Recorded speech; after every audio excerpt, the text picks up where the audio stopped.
Praise the lord. మత్తయి సువార్త 5వ అధ్యాయంలో 11వ వచనంలో తండ్రి మాట్లాడుతున్న మాటలు. నా నిమిత్తము జనులు మిమ్మును నిందించి హింసించి మీ మీద అబద్ధముగా చెడ్డ మాటలు పలుకున్నప్పుడు మీరు ధన్యులు. సంతోషించండి, ఆనందించండి, పరలోకమందు మీ ఫలము అధికమగును. దేవుడు మనల్ని హెచ్చరిస్తున్నాడు తండ్రి బైబిల్ ద్వారా. మనల్ని ఎవరన్నా చెడ్డగా పలికినా, మనల్ని కావాలని మన మీద నిందలు మోపినా, మన మీద దొంగతనాలు మోపినా, అబద్ధ మాటలు పలికినా, మన మీద ఏమి మోపినా కానీ మనము శత్రువులను కూడా ప్రేమించమని తండ్రి చెబుతున్నాడు.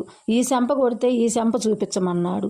మనము ఎప్పుడైతే ఓర్చుకుంటామో, వాళ్ళు మన మీద అబద్ధపు మాటలు పలుకున్నప్పుడు కానీ, మన మీద మోసపు మాటలు మాట్లాడినప్పుడు కానీ, మనల్ని ఏది చెయ్యాలన్నా వాళ్ళ వల్ల కాదు మనల్ని చేయటానికి. దేవుడు మీరు అలా భరించినప్పుడు, నా నిమిత్తం మీరు భరించినప్పుడు మీరు ధన్యులు అని అంటున్నాడు. మనం తండ్రిని